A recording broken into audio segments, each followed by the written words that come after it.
Hello students, in this video we will continue further with Newton's laws of motion. Okay, so we'll continue further with friction. Okay, now मैंने आपको याद है बताया था previous video के अंदर कि मैं 3 केसेस डिस्कस करूंगा, बट प्रीवियस वीडियो में एक ही केस डिस्कस हो पाई. So let's try to discuss 2 more cases in this video. So सबसे पहले देखते हैं एंगल ऑफ रिपोज क्या होता है. See let's say you have an inclined plane जिसका इंक्लिनेशन ना वेरिएबल है, मतलब आप इसका ये जो इंक्लिनेशन है ना वो ऐसे आप वेरी कर सकते हो. ना इस पे आपने एक ऑब्जेक्ट रखा हुआ है. Now when you have kept object this way, object पे लेट्स से ये जो आपका सरफेस है ना, एक मिनट सॉरी, हाँ ये जो आपका सरफेस है, this surface is rough. Okay, now obviously because of mg sin theta this will have a tendency to come down, correct. But because this has a tendency to come down, इस पे जो friction force लगेगा ये friction force ये direction में लगेगा. So this friction force would be in the opposite direction, right. Okay, now if the block is stationary, let's assume that this block is stationary. ये stationary कब होगा? अगर जो relative motion नहीं हो रहा है, and relative motion नहीं हो रहा है तो I can say that friction is less than your limiting friction, where you are limiting, so therefore I can say friction is less than limiting friction is mu times n. Now how much is your n in this case? हमें ये पता ही है कि mg cos theta ये direction में force होता है. Okay, and you have n in this direction, so we know that n is equal to mg cos theta.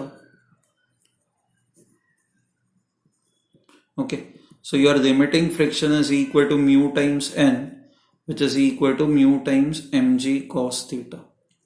Okay, now if this block is stationary, for the block to remain stationary,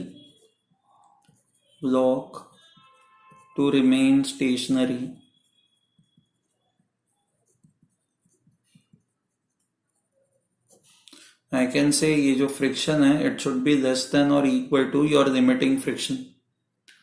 अब अगर जो ये stationery है and if this is the case, तो हमें ये पता है ना कि friction force is always equal to your applied force. See mg sin theta इसको नीचे खींचने की कोशिश कर रहा है तो फ्रिक्शन बस इसको अपोज कर रहा है ना.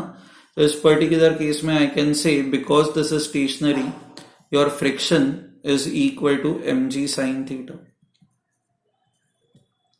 So therefore, if I put this value over here, mg sin theta should be less than or equal to your limiting friction, which is equal to mu mg cos theta. So I can write tan theta, ये mg cut हो जाएगा, should be less than or equal to mu. Okay. Now, if this condition is satisfied, in this case, I'll say that block will be stationary. Okay. Now when does block just start sliding? जब आपका mg sin theta is just greater than your limiting friction, क्योंकि ये slide कर रहा है मतलब there is relative motion, and when there is relative motion we say that जो friction लगता है that is kinetic friction. हम लोग ये मान के चल रहे हैं your kinetic friction is same as this your limiting friction. Okay, so therefore I can say when for the block to just start moving,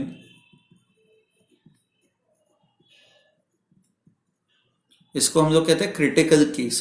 कि जस्ट वो स्टार्ट कर रहा है मूव करना, case your tan theta should be equal to mu. Okay, कि जब ये equal to हो जाएगा तब ये ब्लॉक जो है वो जस्ट मूव करना, मतलब it is just about to move. थोड़ा भी एक्स्ट्रा फोर्स ओके आएगा तो ये बेसिकली ब्लॉक स्लाइड करना स्टार्ट कर देगा. So you can see that यहाँ पे जब तक ये इंक्लाइंड प्लेन का एंगल ये कंडीशन सेटिस्फाई कर रहा है block is going to remain stationary. But जैसे जैसे आप ये एंगल बढ़ाते जाओगे ना, व्हाट वुड हैपन, जैसे जैसे आप ये एंगल बढ़ाते जाओगे as theta increases, I can say tan theta will also increase. And जैसे जैसे आपका tan थीटा बढ़ता जाएगा ओके, ये कंडीशन जो है वो सेटिस्फाई नहीं होगी ना. एक पर्टिकुलर पॉइंट ऐसा आएगा जहां पे tan theta will be greater than mu. So I say as soon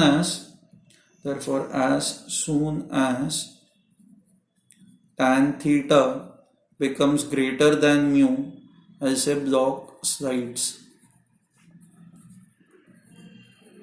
okay so ये जो एंगल थीटा होता है, जो क्रिटिकल केस वाला एंगल होता है, ये theta which is equal to tan inverse of mu, ये थीटा आपको, this theta is called as your angle of repose. ठीक है, this becomes your angle of repose.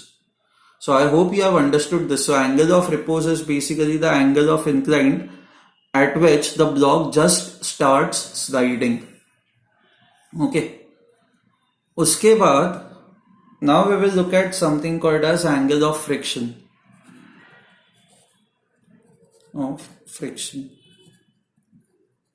Okay. Let's say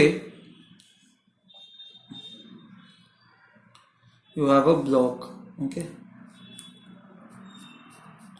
आप इस पे फोर्स एफ लगा रहे हो. ओके एंड फोर्स एफ लगाने की वजह से क्या होगा कि यहाँ पे इस ब्लॉक पे ये डायरेक्शन में फ्रिक्शन लगेगा. Correct. So and there is also two more forces, normal force and mg. So if you see contact के वजह से, कॉन्टैक्ट विद ग्राउंड, इस कॉन्टैक्ट के वजह से कौन से दो फोर्सेस यहां पे जनरेट हो रहे हैं, which two forces are,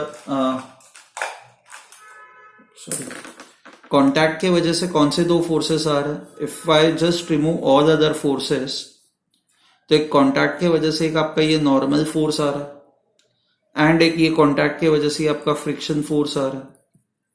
okay so ये दोनों फोर्सेस जो है वो कॉन्टैक्ट विद ग्राउंड के वजह से आ रहा है ना. इन दोनों का जो रिजल्टेंट होगा वो ये होगा, इस डायरेक्शन में होगा. And your resultant force will be equal to n square plus friction square. Okay. Now this force R, this becomes your total contact force.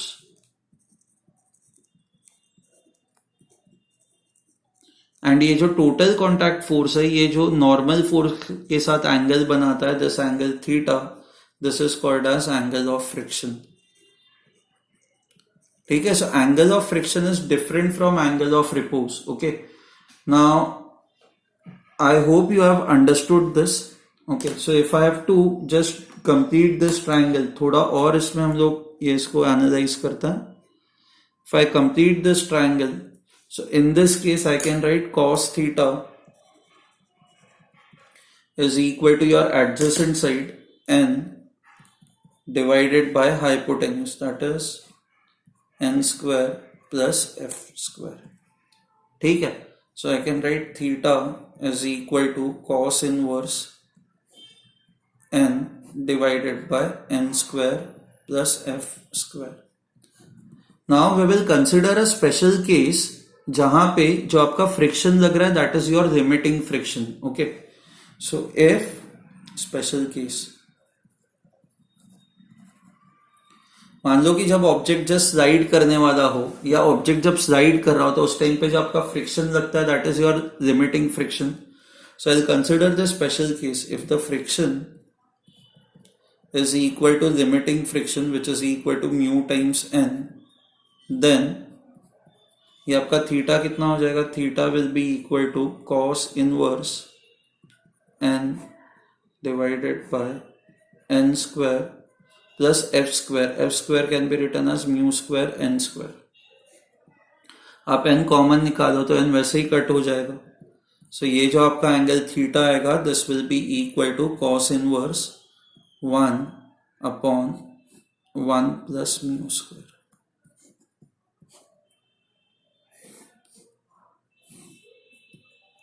ठीक है.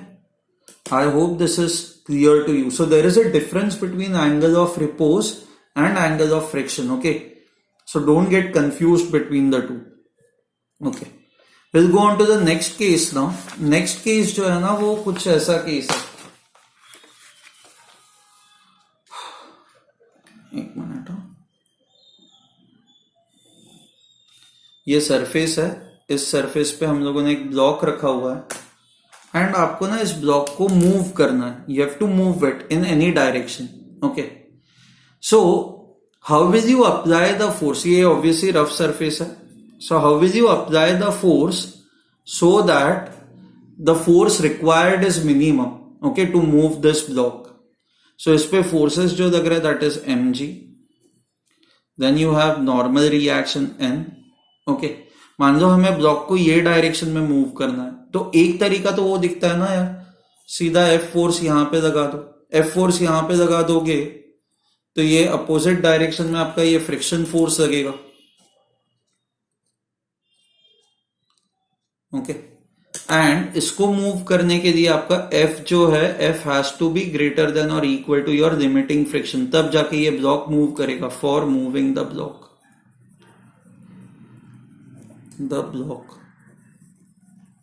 ओके. ना ये लिमिटिंग फ्रिक्शन कितना होता है हमें ये पता है, this is equal to mu times n. Okay, and in this case n is equal to mg. So F is equal to mu times mg. तो आपको इतना फोर्स लगाना पड़ेगा. Now the question is this the minimum force? मतलब कोई और तरीका है क्या कि कोई और एंगल में आप फोर्स लगाओ so that force required to move the block is minimum. Our condition is force required to move the block is minimum. See, आपको मिनिमम कितना फोर्स चाहिए होगा? जितना लिमिटिंग फ्रिक्शन है उतना तो फोर्स आपको चाहिए. सो अगर जो आपको फोर्स को मिनिमाइज करना है तो उस केस में आपको बस ये लिमिटिंग फ्रिक्शन जो है इसको मिनिमाइज करना होगा. So therefore to minimize the force,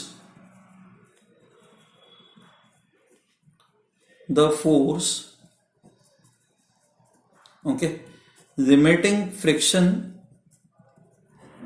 should be minimum. Limiting friction should be minimum.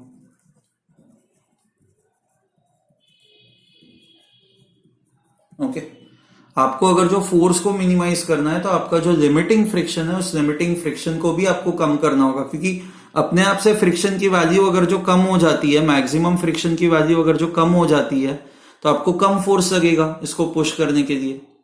अब लिमिटिंग फ्रिक्शन को कम करने के लिए आपको नॉर्मल रिएक्शन कम करना पड़ेगा. ओके, एंड नॉर्मल रिएक्शन कम करने के लिए सी, ब्लॉक जितना ग्राउंड को नीचे पुश करेगा उतना नॉर्मल रिएक्शन ज्यादा होगा. बट मान लो कि आप समहाउ एक ऐसा एक्सटर्नल फोर्स क्रिएट करते हो जो ऊपर के डायरेक्शन में है, तो वो ऊपर वाला फोर्स क्या करेगा, mg को थोड़ा सा कैंसल आउट करेगा. तो जिसके वजह से क्या होगा कि आप जो ये ग्राउंड को पुश कर रहे हो ना, या ये ब्लॉक जो ग्राउंड को पुश कर रहा है वो उतना पुश नहीं करेगा. जैसे for example, okay, let me give you an example. Let say you have this, ये फोन है, एक मिनट, हाँ ये फोन है. ओके, ये फोन क्या कर रहा है, ये टेबल को पुश कर रहा है. बट मैं थोड़ा सा अगर जो मैं ऊपर के डायरेक्शन में फोर्स लगाऊं तो फोन जिस फोर्स से टेबल को पुश कर रहा था अब उतने फोर्स से टेबल को पुश नहीं करेगा ना. It won't push the table that much, right. So क्या होगा कि अपने आप से अगर जो टेबल को वो कम पुश करेगा तो आपका जो नॉर्मल रिएक्शन है वो नॉर्मल रिएक्शन अपने आप से ही कम हो जाएगा. Your normal reaction will reduce on its own. So what I now say is, let me say this, let me अब complete this. Okay, so I say this, to minimize the limiting friction we have to reduce normal reaction. We have to reduce normal force. And ये normal force को आप reduce कैसे करोगे? सो मान लो कि आप अगर जो लेट से हमें नहीं पता कौन से डायरेक्शन में फोर्स लगाना चाहिए, तो लेट से मैं अब ये कहता हूं कि इस ब्लॉक पे ना मूव करने के लिए ये साइड पे मैं ऐसे फोर्स लगा रहा हूं. ओके, सो ये एग्जैक्टली कौन से डायरेक्शन में फोर्स लगाना चाहिए ये हमें नहीं पता. तो लेट से दिस एंगल इज थीटा, तो फोर्स का एक कंपोनेंट होगा F cos थीटा एंड ये वर्टिकल कंपोनेंट होगा F sin थीटा, करेक्ट. ना हमें हमारा लिमिटिंग फ्रिक्शन जो है उसको पहले मिनिमाइज करना है. So therefore, okay, let's write down the equation. So F cos theta, okay, should be greater than or equal to your limiting friction. Okay, so if I consider the critical case or the limiting case, अगर जो मैं consider करूं, तो कम से कम ये f cos theta should be just greater than और equal to your limiting force ना, limiting friction force से ये जस्ट ग्रेटर देन होना चाहिए। तो सॉल्व करने के लिए मैं इक्वल टू कंसिडर कर सकता हूं, ये क्रिटिकल केस में कंसिडर कर सकता हूं ना। आपका ये f cos theta should be equal to your limiting friction is mu into n. So let's try to find out the value of n. अब इस ब्लॉक पे कौन कौन से वर्टिकल डायरेक्शन में फोर्सेस लग रहा है, n and f sin theta ये ऊपर की तरफ लग रहा है, mg नीचे की तरफ लग रहा है। So I can write this as n plus f sin theta is equal to mg. So now I can say therefore n is equal to mg minus f sin theta. Okay, so f cos theta is equal to mu into mg minus f sin theta. हमें f को minimise करना है ना, we have to minimize, हमें वो देखना है कि कौन से केस में minimum force will be required to move the block. Okay fine. अच्छा ना, ओके ना, इवन दो मैंने ये कहा है कि limiting friction should be minimum, but ये not in literal sense. Okay, now what I mean not in literal sense, see the reason is because कि लिमिटिंग फ्रिक्शन, अगर जो आप टारगेट वही रखो कि ये फ्रिक्शन को मिनिमाइज करना है, तो फ्रिक्शन को मिनिमाइज करने के लिए आपको नॉर्मल रिएक्शन को मिनिमाइज करना होगा, एंड नॉर्मल रिएक्शन को मिनिमाइज करने के लिए आपको तो फोर्स सीधा ऊपर ही लगाना पड़ेगा ना। उस केस में ही आपका, अगर जो आप फोर्स देखो सीधा ऐसे ऊपर लगाओगे तो your equation will be f plus n is equal to mg, n will be equal to mg minus f। Okay, but दिक्कत क्या आएगी कि इसमें लिमिटिंग फ्रिक्शन मिनिमाइज हो जाएगा, बट ये ब्लॉक थोड़ी ना आगे जाएगा। ब्लॉक को आगे जाने के लिए आपको एक हॉरिजॉन्टल फोर्स भी चाहिए, right? So that is why to create that horizontal force we assume that your force is in this direction. Okay, so इसका जो horizontal component है that will help us to overcome this limiting friction. So हमारा ये जो limiting case बन गया वो ये था, f cos theta is equal to your limiting friction, f cos theta is equal to mu n. हमें ये पता है कि f sin theta plus n is equal to mg, f sin theta plus n is equal to mg, n is equal to mg minus f sin theta, तो n के जगह पे हम सब्सटीट्यूटिंग दिस। ओके, जैसे ये value मैं यहां पे सब्सटीट्यूट करूंगा, what will I get, f cos theta is equal to mu mg minus mu f sin theta। Okay, now मैं ये टर्म को यहां पे लेके जाता हूं, सो f into cos theta plus mu sin theta is equal to mu mg. Okay, so therefore f is equal to mu mg upon cos theta plus mu sin theta. Now आपको क्या करना है, आपको f को minimise करना है। we need minimum amount of force. So सी ये तो कांस्टेंट्स है, but theta is something that is variable ना, आप डिसाइड कर सकते हो आपको किस एंगल पे फोर्स लगाना है। So what I can say is to minimize F,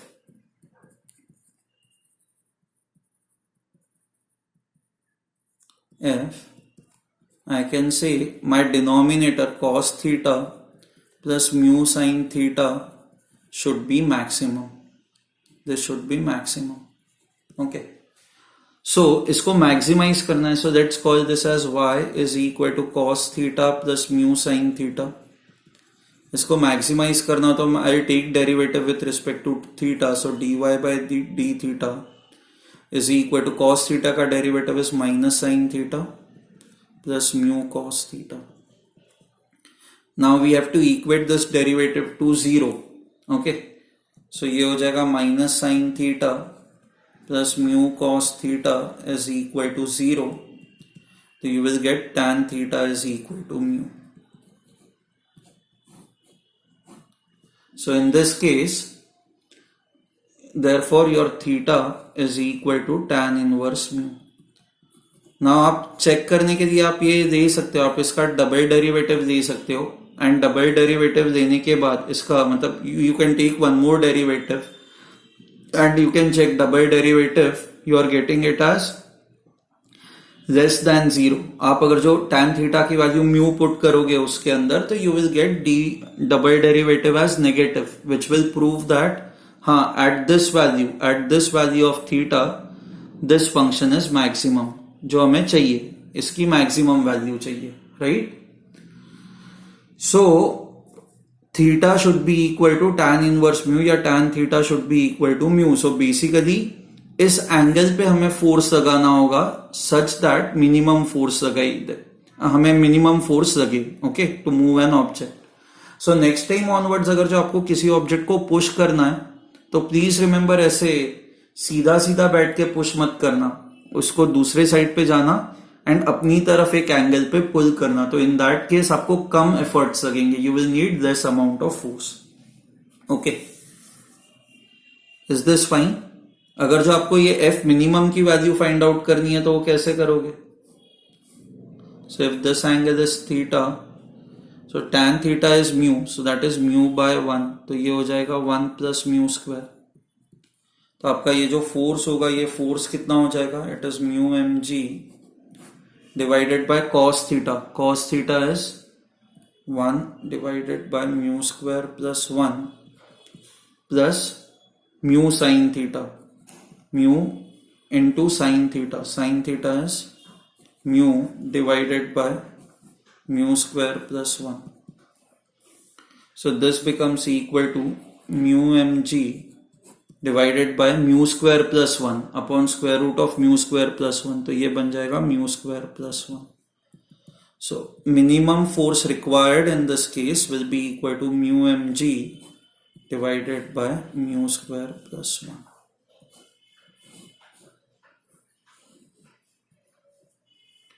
ठीक है, I hope this is clear to you, this is absolutely clear to you. Fine. And वही अगर जो आप मान लो किसी ऑब्जेक्ट को इस डायरेक्शन में से पुश करने की, मान लो आपने सोचा ही है कि आप पुश ही करोगे, तो उसको ना पुश हॉरिजॉन्टली ही करना. थोड़े भी किसी एक एंगल से पुश करोगे तो क्या होगा? तो पुश करोगे तो basically if this angle is theta, इसका एक कंपोनेंट नीचे के डायरेक्शन में आ जाएगा, एफ कॉस थीटा. अब mg भी नीचे पुश कर रहा है इस ब्लॉक को, f cos थीटा भी नीचे पुश कर रहा है, तो आपका नॉर्मल रिएक्शन बहुत बढ़ जाएगा ना. एंड आपका नॉर्मल रिएक्शन बढ़ जाएगा तो आपका लिमिटिंग फ्रिक्शन बढ़ेगा. लिमिटिंग फ्रिक्शन बढ़ेगा तो आपको और फोर्स लगाना पड़ेगा. समझ में आ रहा है ये आपको? So that is why if you are pushing an object, please push it horizontally, okay, और push it in this direction, ये डायरेक्शन में पुश करो. तो it will be easier for you to move that heavy object. वो heavy object थोड़ा relatively easily move कर जाएगा. ठीक है, fine then students, we will stop over here. Next video के अंदर हम लोग वो कंसिडर करेंगे, what if there is some friction between the pulley and the rope. We will try to see what happens in that case. ठीक है, okay, चलो then, bye everyone.